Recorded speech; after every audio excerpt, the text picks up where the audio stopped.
Hi friends అందరికీ. ఈరోజైతే మనం క్యాప్సికమ్ ఇంకా ఆలు కర్రీ అయితే చేసుకుందాం. ఇది టేస్ట్ అయితే చాలా బాగుంటుంది. ఒకసారి ఖచ్చితంగా ట్రై చేయండి. దీనికోసం పొయ్యి వెలిగించుకొని ఫస్ట్ ఒక ప్యాన్ అయితే పెట్టుకోవాలి. దాంట్లో ఆయిల్ వేసుకున్న తర్వాత ఆయిల్ కొంచెం వేడయ్యాక ఆవాలు, జీలకర్ర, కరివేపాకు, సన్నగా కట్ చేసి పెట్టుకున్న పొడవుగా కట్ చేసి పెట్టుకున్న ఆనియన్స్ అయితే వేసుకోవాలి. ఇవి కొంచెం బాగా ఫ్రై అయ్యాక, అంటే కొంచెం గోల్డెన్ షేడ్ వచ్చేదాకా ఫ్రై చేసుకోవాలి. ఇవి కొంచెం వేగాక ఇందులో అయితే అల్లం వెల్లుల్లి పేస్ట్ అయితే వేసుకోవాలి. ఈ ఉల్లిపాయలు ఇంకా అల్లం వెల్లుల్లి పేస్టు కొంచెం స్మెల్ పోయిందాక ఫ్రై చేసుకోవాలి. ఇది రైసు, చపాతీ దేంట్లోకైనా చాలా టేస్ట్ ఉంటుంది. కర్రీ అయితే ఖచ్చితంగా ట్రై చేయండి. మీరైతే ట్రై చేసి ఎలా వచ్చిందో నాకు కామెంట్ సెక్షన్లో షేర్ చేయండి. ఇప్పుడైతే కొంచెం ఫ్రై అయ్యాయి కదా, ఇప్పుడు మనం క్యాప్సికమ్ వేసుకొని కొంచెం కలుపుకోవాలి. ఇలా క్యాప్సికమ్ ఆలు ఫస్ట్ వేసుకొని కలుపుకున్నామంటే ఫ్రై అయినట్టు టేస్ట్ బాగుంటుంది.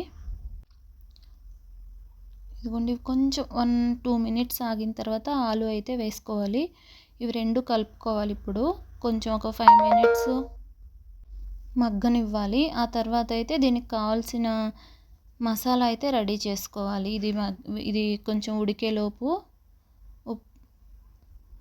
ఇప్పుడు ఇవి రెండు వేసుకున్నాను కదా, ఆలు క్యాప్సికమ్, దీనికి కావాల్సినంత ఉప్పు, పసుపు, కారం ఇవైతే వేసుకొని కొంచెం లైట్గా వాటర్ పోసుకొని కొంచెం ఉడకనివ్వాలి. చూసారా, ఉప్పు పసుపు వేసాను, కారం కూడా వేసుకోవాలి. ఉప్పు అయితే సాల్ట్ కంటే కూడా కల్లుప్పు బాగుంటుంది టేస్ట్. కారం కూడా చాలా కారం ఉంటుంది. ఈ కారం అయితే గుంటూరు కారం ఉంటుంది కదా, అదైతే వాడతాం మేము. చూసారా కలర్ ఎంత రెడ్గా ఉందో. ఇవన్నీ కలుపుకొని ఒక 5 మినిట్స్ అయితే కొంచెం ఫ్రై ఉడకనివ్వాలి. కొంచెం వాటర్ పోసుకొని మూత పెట్టుకోవాలి.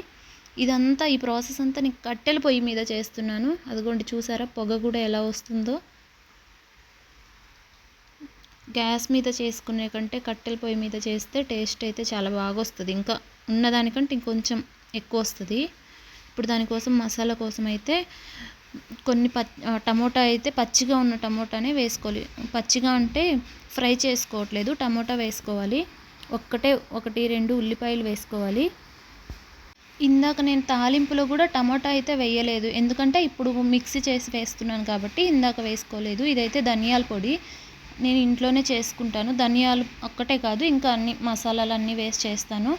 ప్రాసెస్ కావాలంటే అడగండి, నేను వీడియో చేసైతే పెడతాను. కొంచెం శనగలు, ఇది కొంచెం పొడి ఉంది నా దగ్గర, శనగ పొడి, అది కూడా వేసాను. ఇది అన్నీ కలుపుకొని ఇలా అయితే మిక్సీ చేసుకున్నాను. ఇప్పుడు ఇది చూసారా, కర్రీ అయితే కొంచెం ఉడికిపోయింది.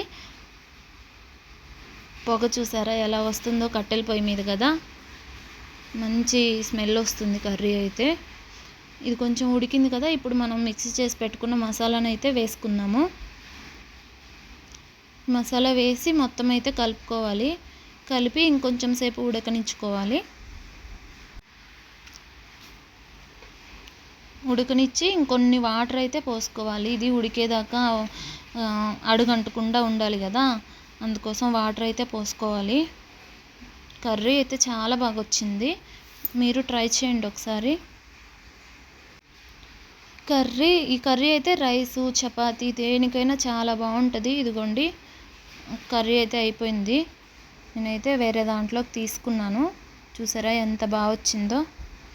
ఓకే ఫ్రెండ్స్, ఈ వీడియో మీకు నచ్చితే లైక్ చేయండి, షేర్ చేయండి, మన ఛానల్ని సబ్స్క్రైబ్ చేసుకోండి.